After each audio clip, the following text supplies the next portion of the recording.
Morning, everyone. Thanks for getting morning ready with us. It's Tuesday, May 6th. I'm Tracey McCain. And I'm Nicole Nalepa, and we are bringing you a live report from Cheshire in just a few moments. First, we got to get to that first alert.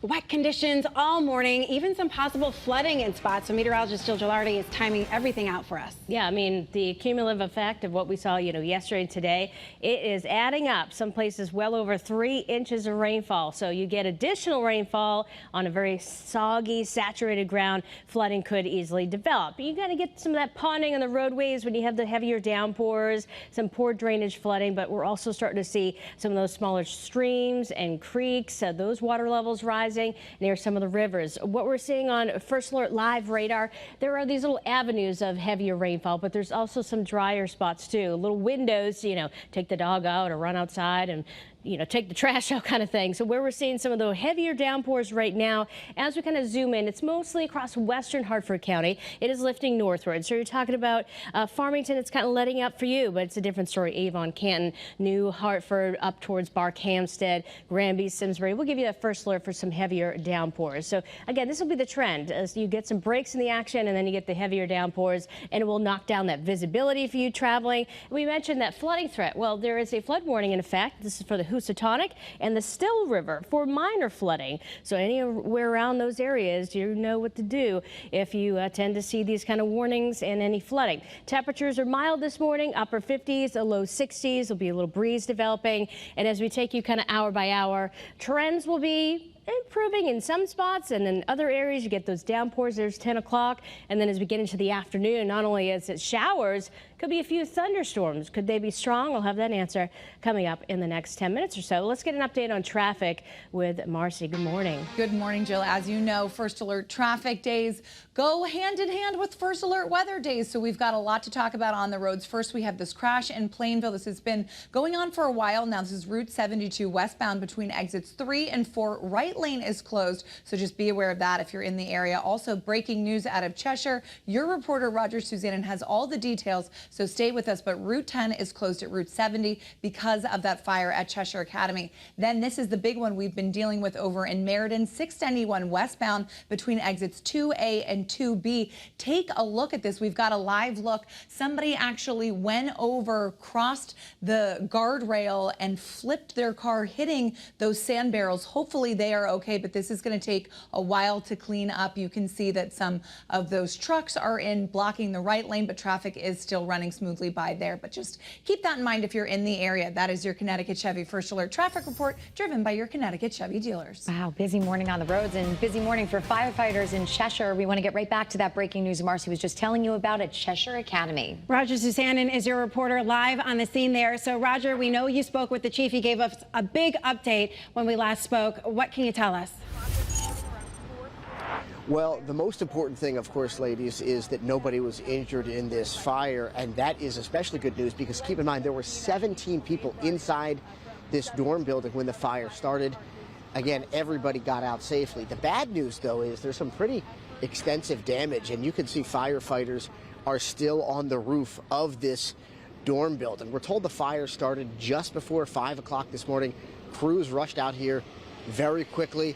And this was a tricky fire to deal with because this is an older building. So the fire chief told me that the flames really were like a towering inferno. It took a long time for firefighters to knock them down.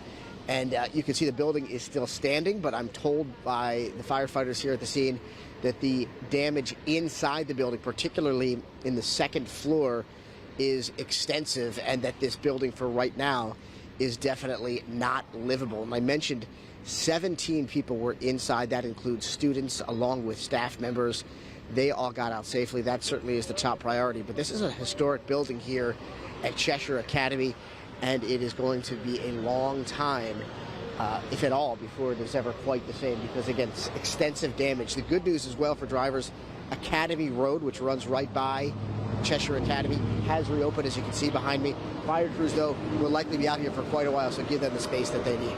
Reporting live in Cheshire, I'm your reporter, Roger Suzanne, Channel 3 Eyewitness News. Well, right now, an important warning to parents and students before you head to school this morning. Listen to this. There are several school districts here in our state that say the kids are tampering with Chromebooks and laptops, which could actually start fires and get your kids into some serious legal trouble. All right, superintendents say students are jamming items like paper clips, mechanical pencils into the USB port on their computers, and that's what's sparking fires. They say this trend all comes from TikTok. And not only is it dangerous, but it's causing a lot of disruptions around our state. Students in Derby and Cromwell had to evacuate after students allegedly started fires yesterday. And the same thing happened actually in Newington last week. All right, so of course, superintendents are asking parents to talk to their children about these dangers and why they shouldn't do it. Yeah, even if you don't think your kid would do something like this. Also, several districts are warning that students found tampering with their laptops could face criminal charges and even be expelled. Not worth it, kids. Well, today the trial begins for a man accused of stabbing and killing someone at a party when he was a teenager. Investigators say Raul Valle was 16 when he killed 17-year-old Jimmy McGrath and stabbed 4 others outside of a house party in Shelton in May 2022. His trial will be held in Milford. Happening tonight, Enfield's town council is expected to discuss an increase to the school budget. And this comes after nearly 200 jobs were cut last year. Supporters are saying that 30 of those jobs could be reinstated if the board approves the increase. Parents and teachers were rallying last night in support of the proposal, and the town council could actually hold a public hearing on this tomorrow. And this morning, people in Prospect and Beacon Falls passed a proposal to increase the school budget. However, it could also increase local taxes. We'll hear more about that later. But right now, we know the Beacon Falls First Selectman did say the budget passed by a vast majority in a Facebook post. It is the largest budget increase for Region 16 schools in nearly a decade. All right, now let's change gears and relax and have a little bit of fun. Let's do it. Today's something for the kids and parents to look forward to when school is out. We have to show you this. All right, today's the grand opening of Great Wolf Lodge Water Park in Foxwoods. And right now, your reporter, Leah Red, is showing you around. And you're back in your bathing suit, ready to dive in.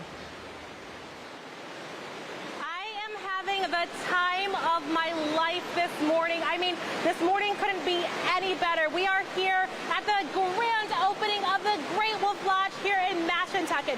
This is the 23rd location that the company has opened in the United States, well, ever, actually. And guess what? 23, it's a lucky number. It's Michael Jordan's number, and this is the best location that they have to offer. Why? Not only because it's in Connecticut, they have a lot of new fun things that are happening here. They have other different slides and water attractions right here in Great Wolf Lodge, the water park, and then also in the adventurous course, there are zip lines. Zip lines, something new to not only this location, but other locations as well. And families, listen up. If you're out there, I know you're just dying to know, how can I bring my kiddos here? How can I come here? Guess what? All you have to do, Great Wolf Lodge, there's even an app. We all know everyone loves apps right now. You can download an app, and guess what? You can go ahead and book rooms right now for 40% off. And that's running all the way till, I think, May. August? August, actually. That's running till August, so you have plenty of time. 40% off. It's so much here to do, and it's a great place to come with your kiddos. And even if you don't have the kids, you want to come and just relax and Mashantucket, guess what? You can do that. And there's these fun slides for adults as well. This is called the Pequot, and I'm actually, Pequot Plunge is the name of this. I'm getting ready to do it. So I will see you guys later. Here, Lindsay, thank you so much. All right, come on, come on, guys. Yeah, Leah. Go, go, go. Push her in. Push her in. Bye. Yay, she's gone. And she's off. How fun. Whoa. Look how large that is, too. No kidding. That's amazing. I'll tell you about my phobia of those type of things when we are in break. But anyway, we are on a quest to find the best breakfast in Connecticut. And one restaurant is moving closer to the title. All right, so the Shack and East Lyme won their battle with Ken's Corner yesterday. Remember, every vote counts. I mean, this matchup, it was just around 120 votes it was down to. All right, so let's take a look at the bracket this morning. Today, the Spot Cafe in East Hartford is up against Two Brothers Cafe in East Hampton. right, and you can help us choose the winner just by scanning the QR code right there on your screen, top right there, or visit WFSB.com/vote now. And right now, Two Brothers Cafe is still remaining in the lead at 69% now. It's been changing up, but remember, anything can change. We just need you to vote, and you can do that until 11 o'clock tonight, and then we'll announce a winner on Eyewitness News at 4:30 tomorrow morning. Yeah, and don't forget to enter Money Mornings. You can win $300 by watching Eyewitness News this morning on Channel 3. All you have to do is visit the Channel 3 Facebook page. And then, of course, we announce a winner sometime between 6:30 and 7 o'clock every day. Well, good morning, everyone. On this First Alert Weather Day, we are tracking some pockets of heavy rainfall. I've zoomed in on First Alert Live radar, Canton, Avon, Simsbury, over towards Barkhamsted, Heartland. That's where the heaviest rain is coming down right now. We also have another corridor back towards the east. So all this is lifting northward. Some of us catching a little break out there. So keep up with radar trends and any alerts to the First Alert Weather app. Well, we got that raging river right there in Torrington. Flooding is a possibility today. And we're going to be expecting this afternoon some thunderstorms developing and some low 60s. We'll have mid 60s and some thunderstorms forming this afternoon in and around Windsor Lock. So that forecast is a gloomy one for today. Some improvements ahead. We'll get to that coming up in the next 5 minutes.